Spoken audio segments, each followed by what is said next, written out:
I got an email about this the other day, and I just could not believe this is actually happening. It is absolutely disgusting.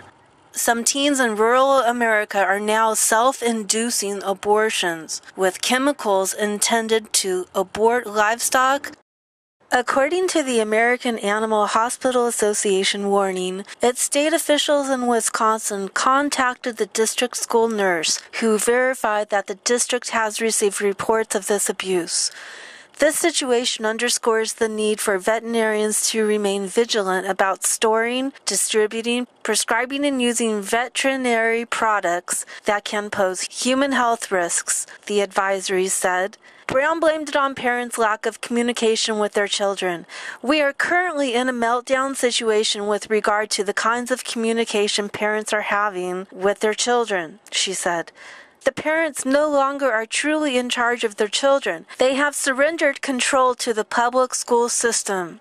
She wondered what kind of circumstances would allow young girls to not feel obligated to discuss with their parents an issues such as ingesting poison. All had only days earlier issued a report revealing that in the last 2 years, 61 additional Planned Parenthood facilities have started offering medical as distinguished from surgical abortions.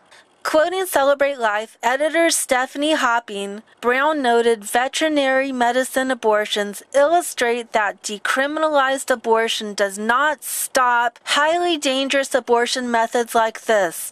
In fact, it probably encourages the use of them mightily, because this is hardly different from an RU 486 abortion, except that it isn't done under medical supervision. Also reported medical abortions are on the rise, based on a survey of offerings from Planned Parenthood, the nation's largest abortion provider. A teen who is trying to hide the truth from her parents and knows that the local farmer has a drug that is going to take care of her problem could not only succeed in killing her baby, but could also kill herself, said Brown. The culture of death would shed not a tear, of course, but for those of us who struggle to restore moral sanity to America, a report like this sends shivers down our spines, she said. Anderson's warning reported she knew the practice had been going on at least since this past summer, when a young hired man in our area gave a girl a medication meant to, among other uses, induce abortions in cows and horses to cause her to abort their child. This is a very deadly drug for fetuses, she continued. According to a local veterinarian, pregnant women are not even supposed to handle the bottles in which it is stored unless they are wearing gloves. Needless to say, this girl lost the baby.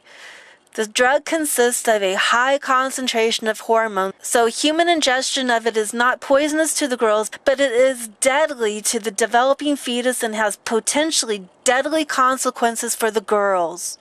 The news of this young couple's success in aborting their baby has spread through the Monroe High School and possibly elsewhere, which has resulted in other pregnant girls obtaining and consuming this drug in order to abort their unborn babies, Anderson reported.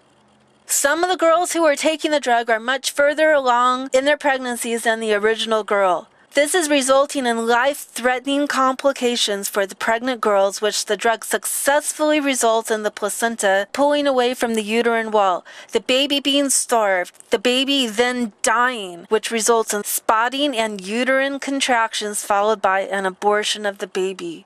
In these more advanced pregnancies, these girls could potentially bleed to death or have a life-threatening systemic infection if the uterus is not completely emptied of the baby and other pregnancy tissue.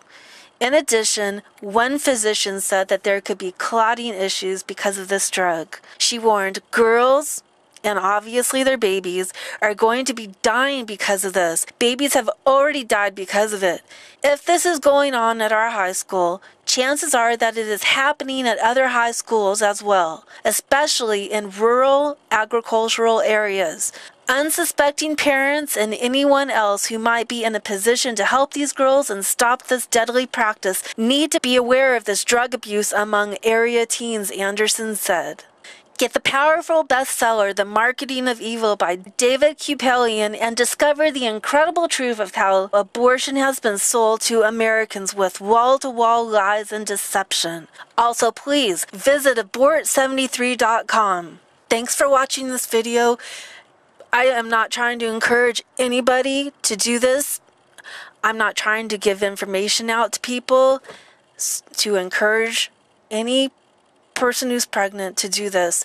I'm just trying to get the information out there to make people aware that this is happening and to let parents know of this situation so that if you live in a rural area, this is something that could possibly happen.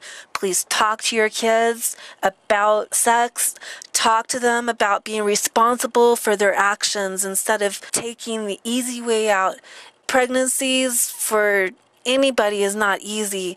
It's harder for young people who haven't been out of school yet and they're not married and, they're embarrassed to tell their parents and communicate with your kids and develop a close relationship with them so when they get in tight situations like this, they feel comfortable in going to their parents and letting them know what has happened so they're not afraid and they don't feel like they have to hide something. I also want to let veterinarians out there know about this if you don't know about it already so that you can keep an eye on this and let the people who you distribute your drugs to be aware of this also. Please pass on this information to people that you know so that we can protect these young kids, so we can protect the youth, not just, young girls, but the unborn babies too, the innocent victims. There's no sense in making two victims. So let's do what we can to help both of them. Thank you so much for watching this video.